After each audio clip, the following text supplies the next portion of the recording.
Իսկ ում այստեղ հարգարժան դատավոր մեր փաստաբանը ավելի շատ իր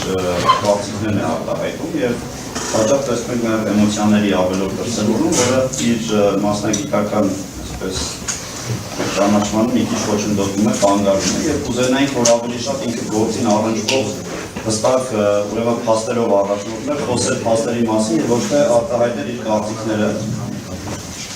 Օրինակ, կարծիքի արտահայտում ենք համարում, որ ասում են իրենք պատշաճ չեն ներկայացել, իրենց ներկայացման ձևով պայմանավորված, երևում է, որ իրենք հոգևորական չեն։ Ես ընդհանրապես կշեշտեմ Գարեգին առաջին երջանկահիշատակ Հայրապետի խոսքը եւ հավատացած եմ, որ պարոն Արազորաբյանը նրա ուրեմն կաթողիկոսությունն ընդունում է, նրա խոսքը նրա համար իր կարծիքով նաև հարգելի է, որ վեհապարն ասում էր անցան շորի ժամանակները, եկել է խոսքի ժամանակը, հետևաբար հոգևորական լինել չլինել, դա դեռ սքեմը հագնելով, հակը լինելով եւ չլինելով պայմանավորված չէ, անհրաժեշտ է, որ մարդ ունենա հոգևոր կյանք եւ ուրեմն կարելի է սրա մասին առհասարակ չխոսել։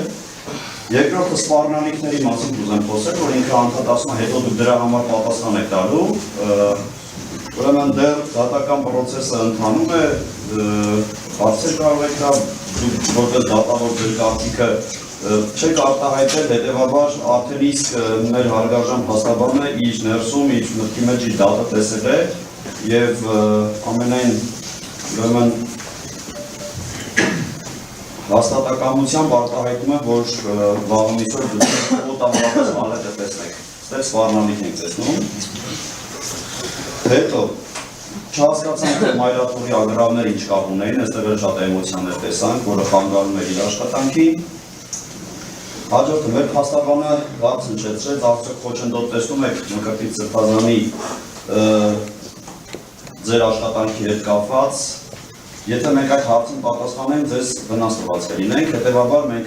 այս հարցին չենք պատասխանում եւ թողում ենք, որ հարգարժան դատարանը, դատավորը ինքը փաստերը համեմելով ինքը որոշումը կայացնի, կտեսնի թե չի տեսնի, որտեղ նախաքննական մարմինը ամբողջությամբ նյութը ուսումնասիրել է եւ կարծում եմ, որ այս փուլում մենք չպետք է պատասխանենք, հետեւաբար եթե մենք փորձենք պատասխան տալ, ասենք այո, մեր տված այոից ձեր ուրեմն գործը ջուրն է գնալու, եւ մեր տված ոչից էլ մենք չենք ուզում, որ դատավորի դերը մենք ինքներս ստանձնենք, հետեւաբար որոշում ենք մենք այս հարցին չպատասխանել եւ ձեզ այդ կերպ օգուտ տված լինել եւ շարունակությունը թողնել, որ մեր հարգարժան դատավորը կան ամեն դեպքում պարզաբանումներ մտցրել Մկրտիչ եպիսկոպոս Պռոշյանը, թե այլ հոգևորական։ Ես դատավոր չեմ եւ այս պահի դրությամբ ինչու չեմ ուզենա այս հարցին պատասխանել, որովհետեւ դուք այս ոլորտում ինձանից լավ եք տիրապետում, ամբողջ գործը քննել եք, հասկացել եք, գիտեք, խոչընդոտ կա, թե խոչընդոտ չկա։ Հետևաբար ես իմ իրավունքից օգտվելով կլռեմ եւ այս հարցին չեմ պատասխանի։ Եվ հետո, այստեղ մենք նաեւ խնդիր ենք տեսնում, տեսեք հարց բարձրացվեց, թե ում համար են իրենք աշխատում, վարչապետի համար են իրենք աշխատում, թե կաթողիկոսի համար են իրենք աշխատում, չհասկացան, թե ինչ կապ ունի այստեղ վարչապետը, որովհետև այստեղ նաև դատարանի արդար գործելու կարծես թե բավն է կասկածի կարգերում, այսպես երևի թե նկատի ունենալու, որ վարչապետը հնարավոր է այս կերպ նաև ճնշում գործադրել, որտեղ դատի սկզբից հենց այս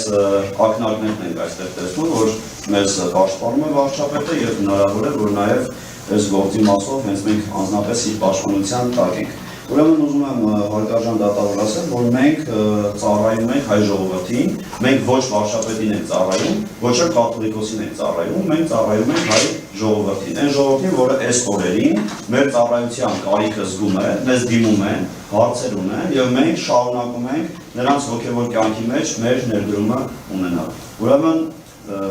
հարցի պատասխանը, որ մենք ծառայում ենք միայն ժողովրդին։